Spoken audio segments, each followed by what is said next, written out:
कैसे आप आज क्लास 10 और 9 आईसीएससी जावा के बच्चों के लिए एक बहुत बेसिक प्रोग्राम हम डिस्कस करने जा रहे हैं। इसमें हमें करना ये है कि एक वैल्यू एंटर करानी है और वैल्यू एंटर कराने के बाद हमें उसका कुछ नहीं करना, हमें उस नंबर की डिजिट का सम फाइंड करना है। फॉर एग्जाम्पल जैसे आपने एन में कोई वैल्यू एंटर करी, लेट से 256। ओके, तो हमें करना ये है इस नंबर की डिजिट का जो सम है 2 + 5 + 6। ओके, 2 + 5 कितना हुआ? 7, 7 + 6 13 आ जाए। ओके, बस ये हमारा आउटपुट आ जाए। सिर्फ इतना काम करना है। आइए देखते हैं कैसे करेंगे। सबसे पहले क्योंकि हमें वैल्यू एंटर करनी है, तो सबसे पहले हमें नेसेसरी अपना पैकेज जो भी आपको जावा डॉट यूटिल मैंने यहाँ पे कराया है, वो आप चाहो तो जावा डॉट आईओ करा सकते हो। उसी हिसाब से आपका यहाँ पे क्लास का नेम चेंज हो जाएगा, लेकिन मैंने क्योंकि जावा डॉट यूटिल कराया है, तो जावा डॉट यूटिल पैकेज हमने एंटर कर वो सॉरी इम्पोर्ट किया है, क्योंकि हमें वैल्यू एंटर करानी है। ओके, उसके बाद ऐसे जैसे आता है लास्ट लास्ट का नेम मैंने सब अंदर उसको डिलीट दिया है, करली वैल्यू ओपन किया है, पब्लिक स्टैटिक वॉइड मेन जैसे हम लिखते हैं नॉर्मली वैसे लिखा है, करली वैल्यू ओपन हुआ है। सबसे पहला काम हम करते हैं स्कैनर लास्ट का ऑब्जेक्ट बनाते हैं। तो यहाँ मैंने स्कैनर लास्ट का मैंने एक ऑब्जेक्ट बनाया है SQL equal to new scanner system dot in. Okay, उसके बाद मैंने लिखा है इन इंटीजर टाइप में हमने 3 वेरिएबल दिए हैं, एन, आर और सम करने के लिए एक्स ले लिया है, जिसमें इनिशियल वैल्यू हम हमेशा 0 असाइन करते हैं, क्योंकि जब भी हम सम देंगे तो पहले डे जो भी सेपरेट होंगी उसमें हम क्या प्लस करेंगे वही आ जाए 0, इसलिए। और एन में हम वैल्यू एंटर कराने के लिए ले रहे हैं एन। ओके, और आर हम ले रहे हैं जो देखिए सेपरेट होंगे नंबर में से उसको स्टोर कराने के लिए। उसके बाद हम system dot out dot println लिखेंगे, जिसमें हम एक कोई भी एप्रोप्रिएट मैसेज फायर फायर करेंगे, जैसे यहाँ पे हमने लिखा है एंटर दी नंबर, ताकि यूजर को पता चल जाए कि उस समय सिस्टम क्या एक्सपेक्ट कर रहे हैं। ओके, और जैसे हम वैल्यू एंटर करते हैं, क्योंकि एन ऐसा वेरिएबल है एन टाइप का है, तो एन इक्वल टू क्या आ जाएगा, स्कैनर क्लास का ऑब्जेक्ट जो भी है dot next in. Next in क्या करता है, हमसे इंटीजर टाइप की वैल्यू एंटर करवाता है। ओके, उसके बाद अब हम जाना यहाँ पे जो सेकंड फेज होगा वो होगा लॉजिक का। अब हमें ये बताना पड़ेगा कि ये नंबर हमें कब तक हमें चॉप करना है, क्योंकि यहाँ पे हम जो लॉजिक लगाने जा रहे हैं वो है चॉपिंग का। तो हम लिखते हैं जब तक एन की वैल्यू 0 से बड़ी है, करली वैल्यू ओपन करेंगे तब तक क्या होता है, आर में एन मॉड्यूलस 10 आ जाए।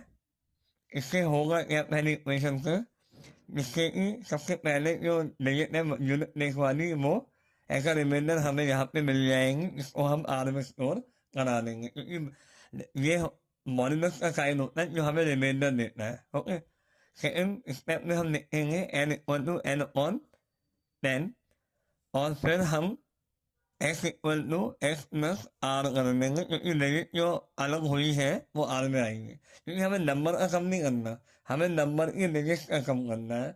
और यही वजह है कि यहाँ पे हम जो लॉजिक अप्लाई कर रहे हैं वो चॉपिंग का कर रहे हैं। तो चॉपिंग के लिए हमेशा ये जो फर्स्ट टू इक्वेशन है, जो टू एक्सप्रेशन जो है वो सेम रहते हैं, and never try to change the sequence of these two equations, otherwise आपका जो आउटपुट है वो बदल जाएगा, वो एक्यूरेट नहीं आएगा।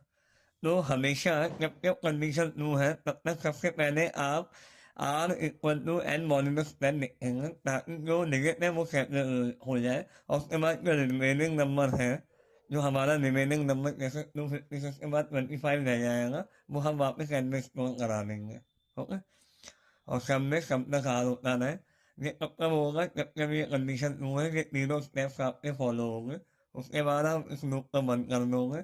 जब लूप की कंडीशन फेल हो जाएंगे तब कंट्रोल बाहर आ जाता है, और ऐसा रिजल्ट हम क्या प्रिंट कराते हैं, system dot out dot println, जहाँ पे हम एप्रोप्रिएट मैसेज के साथ अपने रिजल्ट को प्रिंट करेंगे। जैसे हम यहाँ पे क्या कर रहे हैं, सम ऑफ डिजिट्स कर रहे हैं, तो हम लिखेंगे sum of digits of a number is, चाहे तो आप पूरा लिख सकते हैं, प्लस एस। एस का मतलब जो भी फाइनल वैल्यू आएंगे एक्स जैसे 13 आया होगा वो एक्स में आ गया होगा, उसके बाद मेन खत्म और लास्ट खत्म। ओके, जैसे स्टेप 1 में करा के दिखा देता हूँ। जैसे एन ने आपने एंटर कराया क्या 256 ही कराया मान लीजिए, तो सबसे पहले वो चेक करेगा कि एन की वैल्यू 0 से बड़ी है, 256 0 से बड़ा है। तो आर में क्या आ जाए एन मॉड्यूलस 10 यानी 256 मॉड्यूलस 10 क्या आएगा, डिवाइड करने में रिमाइंडर आएगा 6। एन में क्या आएगा 256 अपॉन 10। लेकिन जबकि दोनों वैल्यूज इंटीजर टाइप की होती है तो क्वेश्चन हमेशा इंटीजर टाइप में ही आता है।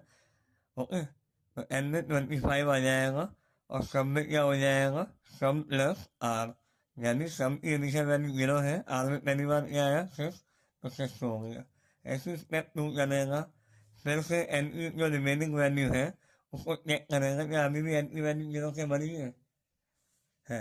तो आर में क्या आ जाए, आर में क्या आ जाए तो 25, क्योंकि 25 0 से बड़ा है। ठीक है, तो आर में क्या आ गया 25 मॉड्यूलस 10, 25 अपॉन 10 करेगा 10 हो जाए 20, 25 माइनस 20 क्या आएगा आर में 5, और एन में क्या आ गया 25 अपॉन 10, यानी एन में आ गई 2 और सम में क्या आ गया सम प्लस आर, यानी सम की अब ये वाली वैल्यू लगाएगा 6 प्लस आर, आर में क्या है 5, सम की वैल्यू आ गई 11। ऐसे थर्ड टाइम वो फिर करेगा, फिर ऊपर जाएगा, फिर अब एन की वैल्यू क्या है 2, वो फिर चेक करेगा 2 0 से बड़ा है, सही है। आर में 2 मॉड्यूलस 10, आर में आ गया 2, क्योंकि 2 को जब 10 से डिवाइड करोगे तो 10 0 से 0 आएगा, ऐसा रिजल्ट आपको रिमाइंडर 2 मिल जाएगा। ऐसे ही एन में क्या हुआ 2 अपॉन 10 हुआ तो 10 0 है, यानी एन की वैल्यू आ गई 0 और सम की वैल्यू क्या आ गई सम प्लस आर, यानी सम की अब करंट वैल्यू क्या है 11, आर में क्या आएगी 2, तो 11 प्लस 2 क्या होगा 13। जैसे स्टेप 4 पे ऊपर जाएगा एन की वैल्यू उसे 0 मिलेंगी, एंड ऐसा रिजल्ट वो फेल हो जाएंगी और आप बाहर आ जाओगे और फाइनल आपका आउटपुट क्या आ जाएगा sum of digits of a number, और यहाँ पे एक्स की जगह क्या आ जाएगा 13। आई होप आपको ये प्रॉब्लम समझ में आई होगी। Thank you so much.